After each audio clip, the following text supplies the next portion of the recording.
देखिए, ये जो स्थल जहाँ पे हम लोग खड़े हैं, यहाँ पे बहुत पहले से, दशकों से यहाँ पे धर्म स्थल रहा करता था।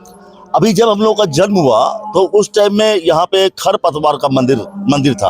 अभी जो बहुत ही जो हमारी जो मेमोरी में जो आ रहा है, वो जब हम लोग थोड़े से बड़े हुए, जब हम लोग 4th में गए, 5th में गए, उस टाइम में हमारे जो पुरखे लोग थे, हमारे बड़े बाबू के जो उनके जो का जनरेशन था, उनके नेतृत्व में हम लोगों ने क्या किया, यहाँ पे जो इधर उधर से ईंटा पत्थर जोड़ के, हम लोग बोलते हैं ना, कंकर पत्थर जोड़ के हम लोगों ने मंदिर बनाया। फिर धीरे धीरे सब लोगों ने मंदिर बनाया। किसी ने हनुमान जी का मंदिर बनाया, किसी ने शिव जी का मंदिर बनाया, किसी ने राम जी का बनाया, तो ऐसा हुआ।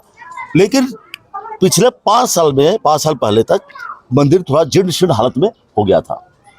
फिर सभी लोगों ने निर्णय लिया जो इसका जीर्णोद्धार किया जाए। अभी जो देखते हैं, श्री विवेकानंद झा जी हमारे अग्रज है, इन्होंने बाबूजी को प्रस्ताव रखा और फिर इन लोगों की प्रेरणा से, इन लोगों के सहयोग से फिर एक हमने डिज़ाइन एक कंसीव किया।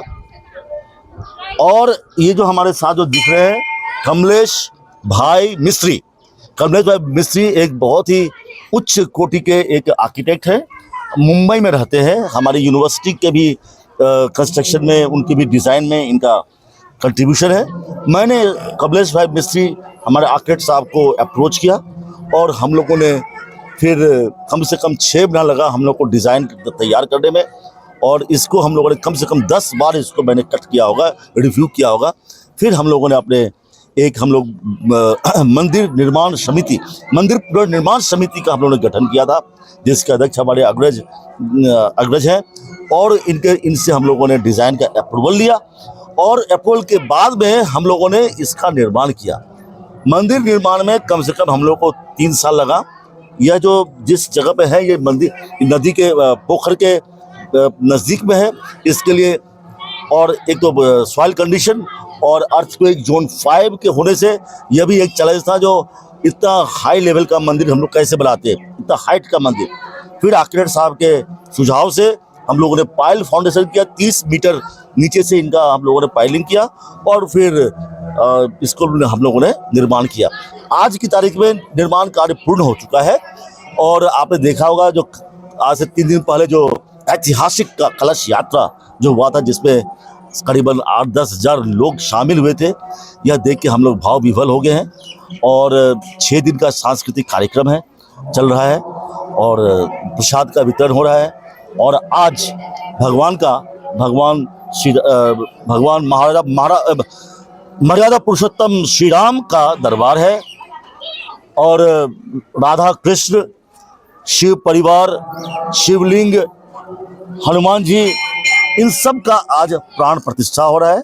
और बहुत दूर दूर से लोग आ रहे हैं, मुंबई से भी, कलकत्ता से भी, दिल्ली से भी, जितने प्रवासी हैं बढ़ चढ़ के हिस्सा ले रहे हैं। और हम उम्मीद करते हैं यह जो हमारा जो क्षेत्र पूरा जो संगठित हुआ है, हम ईश्वर से कल्पना करते हैं जो हम लोग का इसमें से जो इस कार्यक्रम करने से हम लोग को जो भी पुण्य मिला है, हम समस्त मिथिलावासी को इसको हम बांटना चाहते हैं। और हम चाहते हैं ये पुण्य उन लोगों को लग जाए। और जो हमारा जो क्षेत्र है, जो दशकों से अशिक्षा, जातिगत भेदभाव, पलायन, बेरोजगारी, गरीबी, इन सबों से जो इस दंश से जो जूझ रहा है, ईश्वर इससे निजात दिलाएंगे। और हम चाहते हैं तो हमारे यहाँ के बच्चे जो बाहर जाके जो अपमानित होते हैं, वो यहीं पे बिहार में ही, मिथिला में ही उनको रोजगार हो। और इस हमारा जो संबोधन जो भी प्रवासी सुन रहे हैं, उन सबों को बोलूँगा, आप अपने ही क्षेत्र में, अपने गांव में कुछ करें जो कम से कम कुछ लोगों को गांव में रोजगार मिले। ये मैं आप लोगों को सब करना चाहता हूँ। मंदिर निर्माण की अनुमानित लागत सर बताने का प्रयास करेंगे। देखिए मंदिर निर्माण की जो लागत है, जो अभी जो लेबर जो कॉस्ट था, सिर्फ हम लोग को लेबर लोगों को जो हम लोगों ने पेमेंट किया है, जो वेल डॉक्यूमेंटेड है, वो तकरीबन 1.5 से 2 करोड़ के बीच में सिर्फ लेबर का पेमेंट है। प्लस फिनिशिंग आइटम में 50-60 लाख, तो 2 करोड़ के आसपास मतलब एक कॉन्जर्वेटिव एस्टिमेट बता रहा हूँ, 2 करोड़ के आसपास सिर्फ लेबर का पेमेंट हुआ है। मटेरियल हम लोगों ने बहुत सारा यूनिवर्सिटी से लाए हैं, इधर से लाए हैं, उधर से लाए हैं, कॉमन स्टोर से निकला है, तो उसको हमने डॉक्यूमेंट नहीं कर पाया। लेकिन अभी आकड़ साहब इनको पता होगा, तो 30% टोटल कॉस्ट का जो 30% होता है वो हम लोग लेबर के लिए रखते हैं। तो अगर उस तरह से अनुमान करेंगे तो कम से कम 8 करोड़, 7 से 8 करोड़ के बीच में इसकी अनुमानित लागत है। अभी मैं कुछ समय पहले आप लोग को ले जाना चाहूँगा, जब हम बचपन में यहाँ पे आया करते थे, हमारे पिताजी और बाबूजी हम सब बच्चों को यहाँ पे गांव में लेके आते थे। वो टाइम पर जब मेरी बहन को चाप खाने का होता था तो हमें 2 गांव अलग छोड़ के हमें चाप खाने के लिए, मूरी और चाप खाने के लिए जाना पड़ता था। तो उस समय आज से मतलब ये हो गए कम से कम 15-16 साल पहले, इस गाँव में कुछ भी नहीं था, एक हाट नहीं लगता था, एक कुछ नहीं लगता था।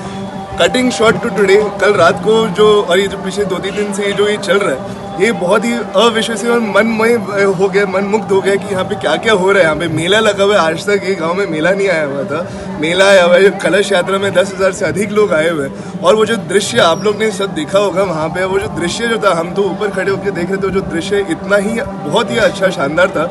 और आज तक हमें इतना पता भी नहीं था कि हमारे गाँव में इतने लोग रहते हैं। आज तक इस गाँव में जो आया नहीं है वो भी इस प्रोग्राम के लिए और प्राण प्रतिष्ठा के लिए वो जुड़े हुए हैं। कोई ना कोई हर छोटी चीज़ से, किसी ना किसी चीज़ से जुड़े हुए हैं। और रही बात शिक्षा और सनातन की, जैसे बाबूजी कहते हैं धर्म उसी की रक्षा करता है जो धर्म की रक्षा करता है, बस इसी प्रिंसिपल को लेके बस हम आगे चल रहे हैं। और पूरा गाँव एक साथ जुड़ा हुआ है और हर चीज़ कोई ना कोई चीज़ में कॉन्ट्रीब्यूट करे, और बहुत ही अच्छा दृश्य है।